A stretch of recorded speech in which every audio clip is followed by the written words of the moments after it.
Well, as we mark World Environment Day today, the battle over the potential docking of car power ships to help mitigate the country's power problem is yet to be resolved. The former Transport Minister, Fikile Mbalula, authorized a ministerial direction ordering Transnet to allow these ships to dock at 3 ports. But environmental organizations are up in arms and are trying to stop this. Meanwhile, the Environmental Affairs Department appears to have refused permission for car power ships to dock. Dr. Koekemoer is the chairperson of the Algoa Bay branch of the Wildlife and Environmental Society of South Africa. Dr. Koekemoer, good evening to you, and thank you very much indeed for your time. From what we can see, the former Transport Minister, Fikile Mbalula, basically overrode Transnet and said 3 of these ships must be allowed to dock at the Koekemoer harbour. Meanwhile, the Environmental Affairs Department has been turning down applications by car power ships for these ships to dock. What do you think is going on? Evening, Stephen, and even to your viewers, thank you for having me on. We're not sure what's going on.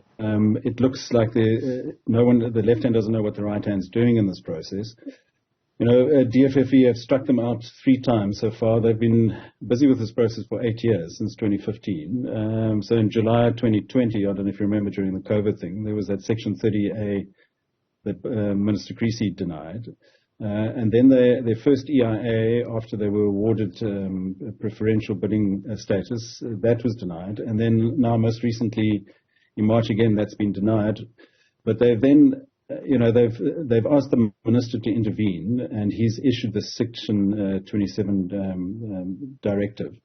79 directive. And the problem is that the port is fairly small, and its future plans require new areas being developed, and this new area is exactly where they want to put the 3 car power ships.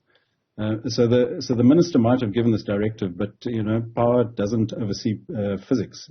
So where will they put the ships is the question. And some stuff has come out in this process, that they plan to move the ships after 5 to 7 years. That was never declared in the EIA process. And there's a whole bunch of other stuff that we are deeply concerned about. I presume that what one transport minister decrees, another transport minister can undecree. Are you going to ask the new transport minister to overturn the former transport minister, also known as her Secretary General's, decision?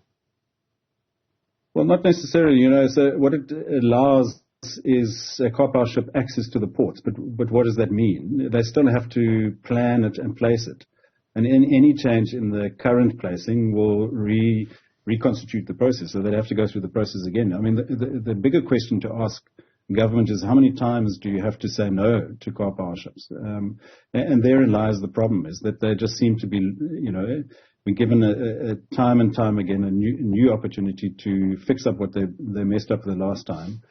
And really, the bigger issue for us is the port development itself. There's a number of other things that are geared up there. The tank farm, if you're a Koekemoer resident, you are concerned about the tank farm. The tank farm might not move there because this development will interfere with it.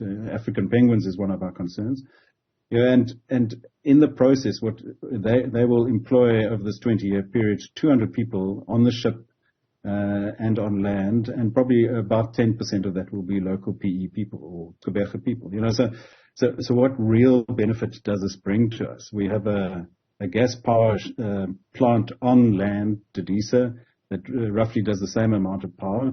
That's being used about 10% because it's so expensive. And so that's really one of the concerns that we've had in this process, is that this thing just doesn't make sense. Okay.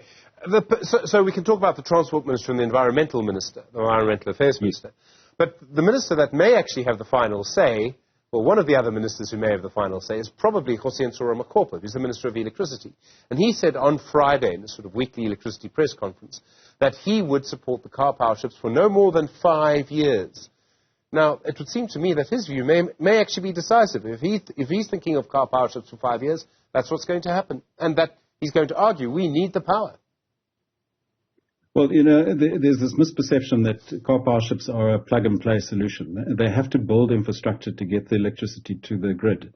And that we anticipate will take, well, what we've been told is from 1 year to 2 years. So you'll spend 1 year to 2 years, firstly, once the process is done, and if there's no legal challenges coming down the line, to then put this solution in place.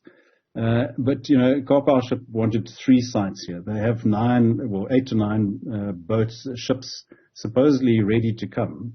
I don't know a business that can hold on for that large capital project, 8 to 9 ships in abeyance since for 8 years. You know, so I don't think that for Karpowership a 5-year deal will make sense. I don't think that they can afford it. They're not clear on their costs. They haven't spoken about exactly what it will cost the citizen. And I'm not sure that it's a feasible thing for 5 years. Okay. You will know the argument that we need the electricity. Let me put an environmental-centered argument to you to see how you respond to it. We have seen pressure on government to continue to use the coal-fired power stations. Now, as I understand it, coal is bad, but gas is better than coal, even though gas is bad. It doesn't cause quite the same amount of pollution.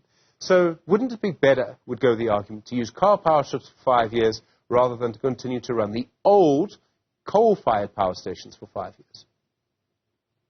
It's a bit of a misnomer that gas is this transition fuel.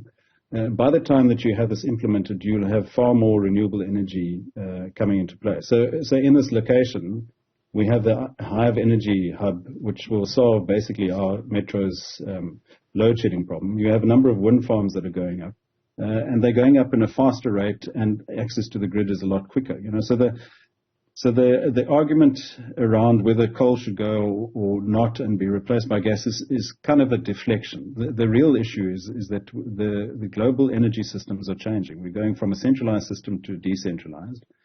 And if we sleep on this, we will be behind the curve in terms of how to adjust to that. And there are the opportunities in the bay. You know, I mean, if you come to our bay, we're known for our friendliness and our wind. You know, so the wind is a reliable thing. Why are we not tapping into that? Is the real question, and we can do that in a lot shorter period of time than these emergency Karpowerships.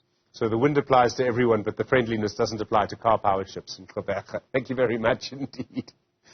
I'm joking. Thank you. Dr. Gary. No.